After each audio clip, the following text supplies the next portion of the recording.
The big story for August 2025 in Greater Moncton is this. Sales are cooling while inventory is building. Last month, we saw 283 homes sold across the entire region. Now, when you hear me say Greater Moncton, I think you might assume that I'm speaking about Moncton, Riverview, and Dieppe, which, yes, is a part of the three communities that do make up Greater Moncton. But when we're talking about the real estate board, it's actually a little bit more broad. As you can see here on the map, we go all the way up to Rishabukto, all the way down to Sackville, to the bridge and across to Petitcodiac and including Alma. So there are some rural outliers. There are some seasonal outliers, which certainly at this time of year can affect how the overall numbers look. So sales down about 16.5% compared to this time last year.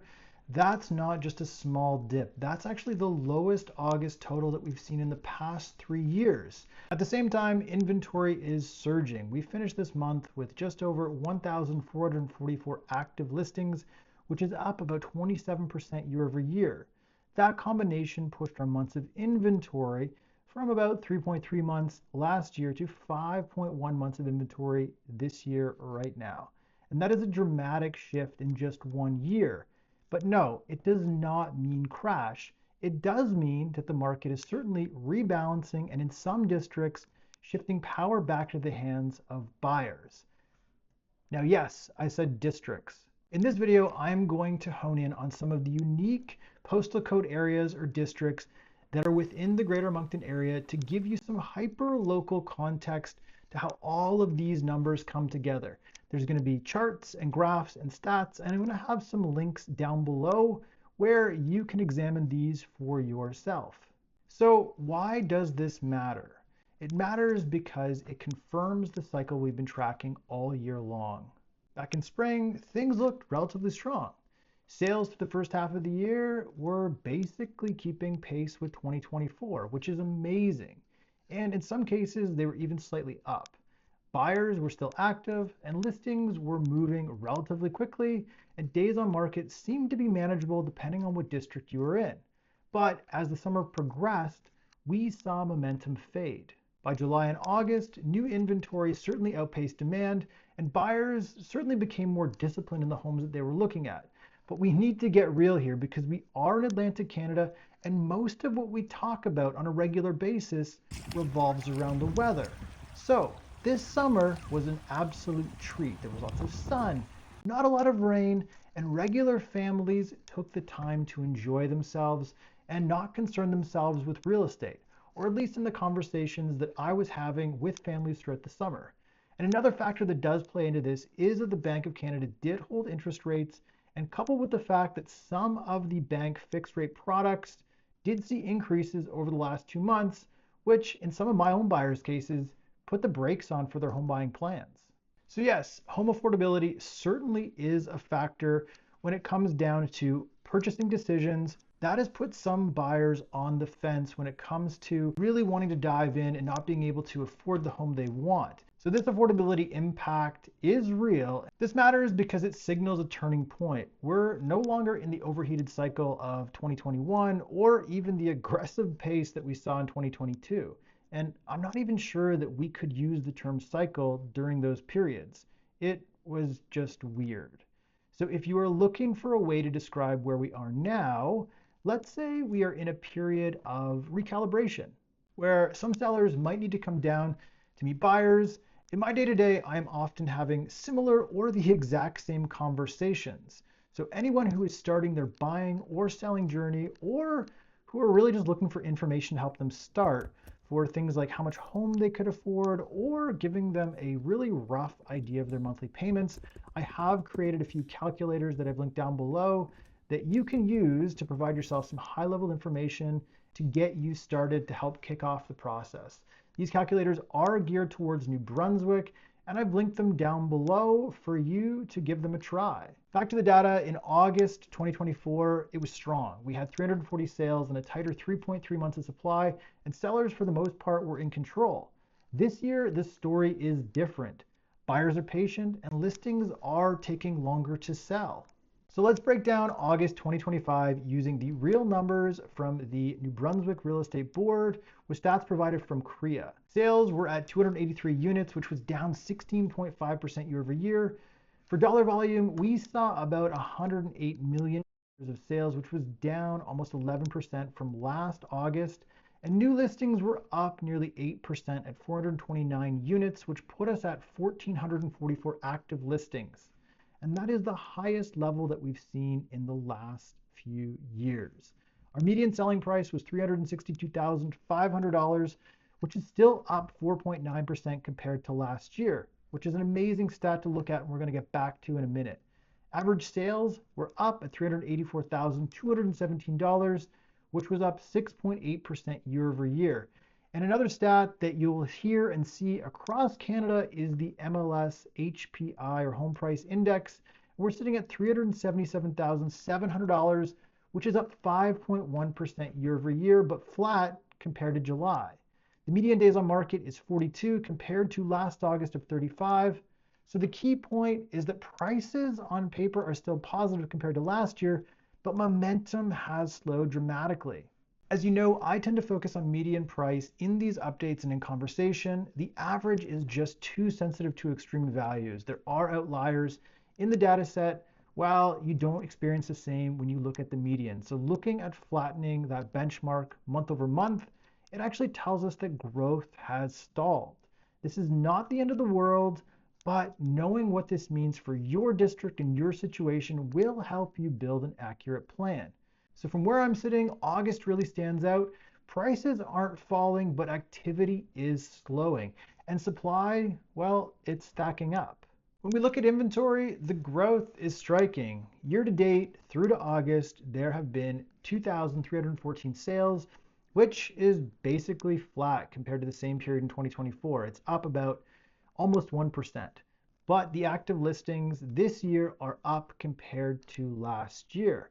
That supply growth is what has pushed our months of inventory up from 3.3 to 4.2 months year to date.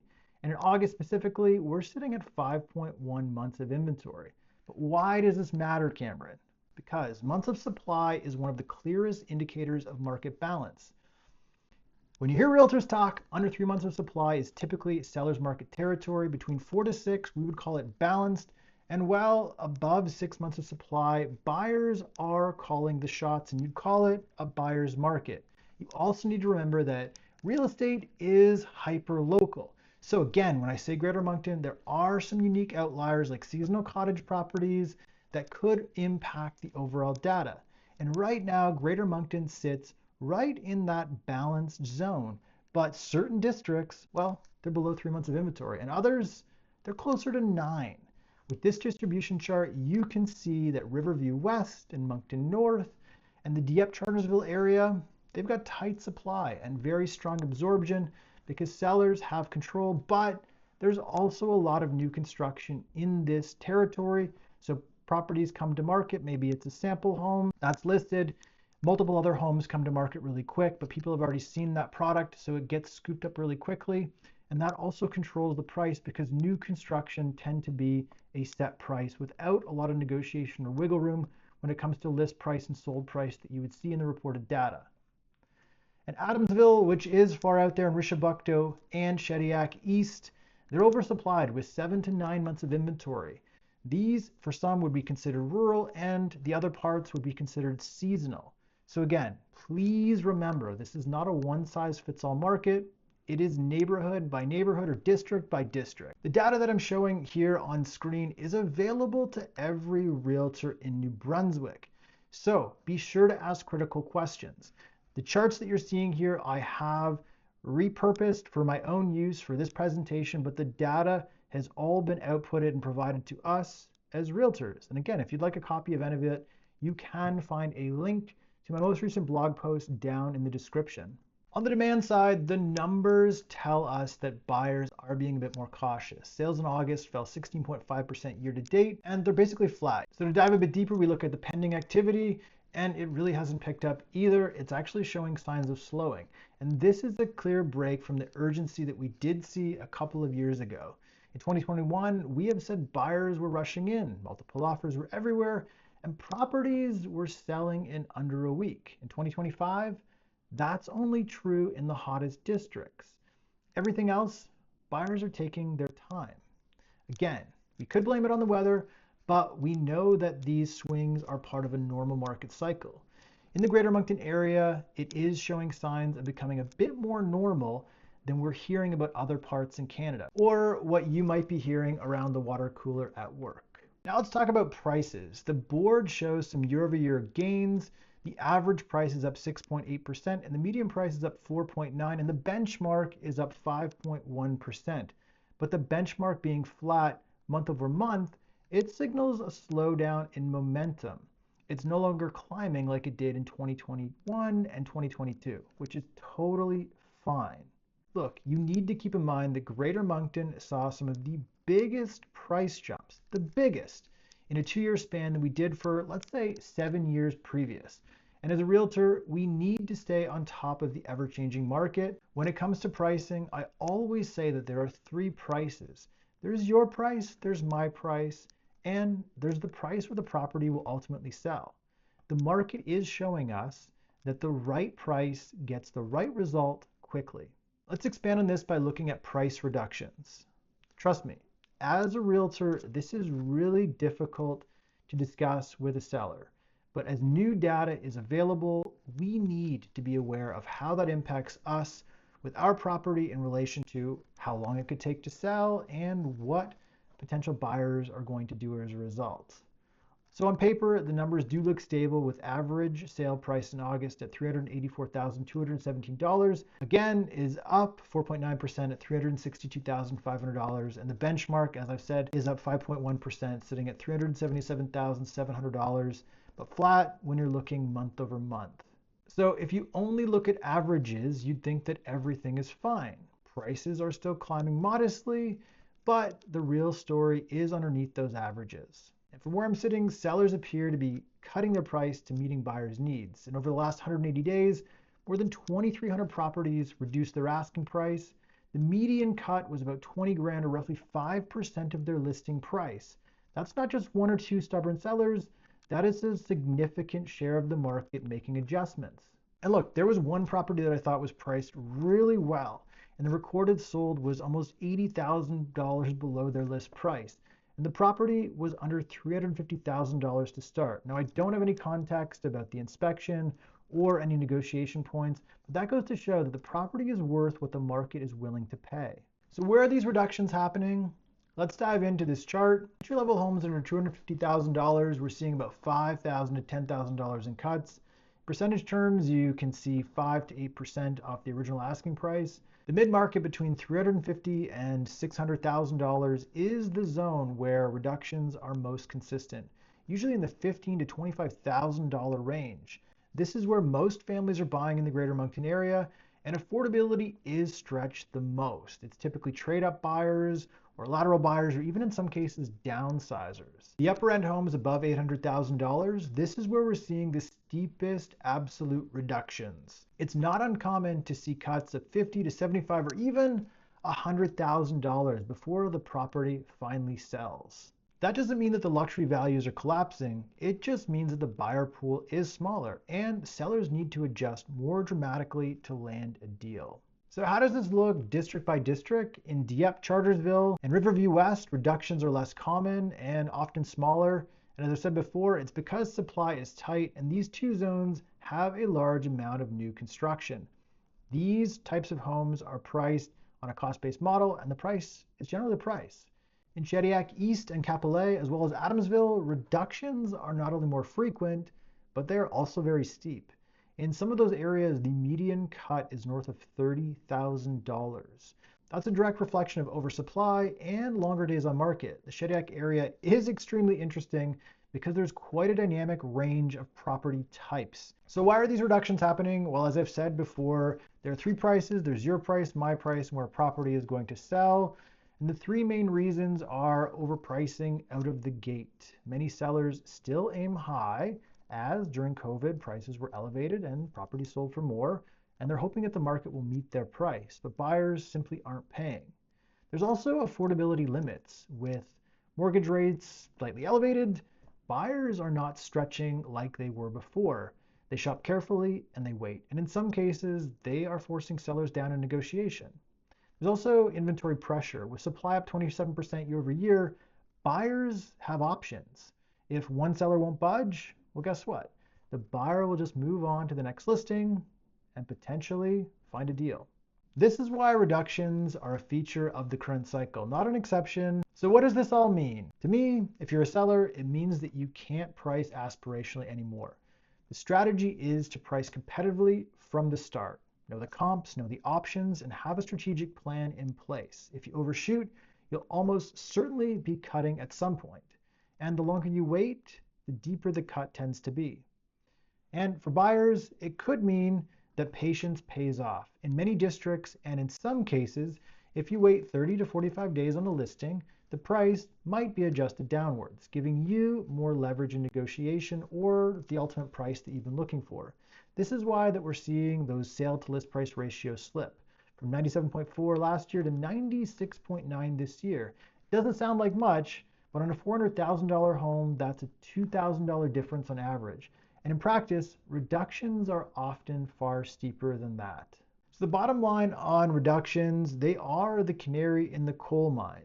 Even though average prices are still up compared to last year, the prevalence and size of reductions that we are seeing in the market tells us that we're losing some momentum.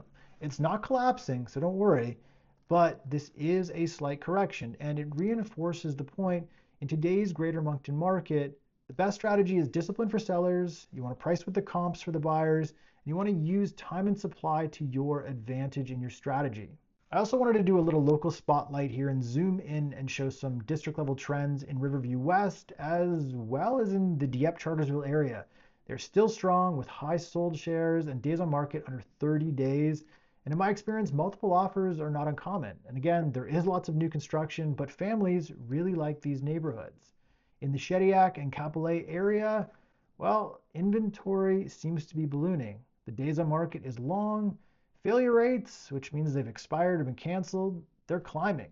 And with summer being prime cottage use, sellers need to find a balance between when they list their property and use their property and what they can expect out of the market. Moncton North, it is still resilient. It's balanced and steady. There is a wide variety of home types here, and there are many price points that drives up its popularity year over year. So friends, this is where knowing your neighborhood really matters. Looking at the overall market won't tell you if we're in a buyer's zone or a seller's zone. You have to drill down and you have to look at district by district and some of these gains and losses that I'm showing on the screen right now. Sellers still hold the cards in Riverview and Moncton North and select parts of Dieppe. The days on market are short and supply is tight, and buyers will have to compete for the best properties. Buyers dominate in oversupplied areas, so if you are shopping in Shediac East or Adamsville, you can take your time. You can negotiate, and in some cases, you might even see a reduction. The data does back this up. 12% of sales still happen within the first 2 weeks, but 31% of sales take longer than 60 days. One of the biggest forces at play is mortgage rates and overall affordability. Rates have remained elevated, and that limits buying power. Every 1% change in rate reduces affordability by about 10%. So even with prices holding steady on paper, affordability has actually worsened compared to a couple of years ago. The last few months, we have seen higher fixed rate mortgages with major banks, and in some cases, that has led buyers to pause and put their home buying plans on ice. Now, is this a crash? No, absolutely not. What we are seeing here is a correction, a market that is resetting expectations. About 18% of listings failed in the last 180 days, so that's expired, canceled, or withdrawn. That's not panic selling, it's overpriced listings just not finding buyers. And foreclosures, they're really not a factor in our market, which tells us that we're not looking at a distressed market and we're not mimicking or experiencing some of the things that we are hearing about in other Canadian markets. So what could this all mean for you? If you're a buyer, this could be your moment of leverage. With supply being up 27% and days on market stretching, you have room to negotiate on both price and terms. If you want the most negotiating power, you'll want to focus on districts with higher months of supply. You might find that sellers are more willing to make a deal. Sellers, discipline is absolutely key. You want to price your home in line with the comps and review any new information as it comes out. It changes day to day and week to week. so you don't want to wait too long to adjust. Overpricing is the fastest path to staying on market. And once you're there, reductions, well, they become almost inevitable. Looking ahead into September and October, you could expect to see the same slower sales and more inventory with modest year-over-year price gains, but flat month to month. Unless mortgage rates shift, this balanced to buyer-leaning cycle will carry through into the fall from where I'm sitting. If you're trying to navigate this market, whether that's buying, selling, or just figuring out what your options might even look like, I would love to help you make sense of it. I'm Brioux, a realtor in Moncton, and you can connect with me through the first link down in the description. Thanks for watching, and I will see you in the next video.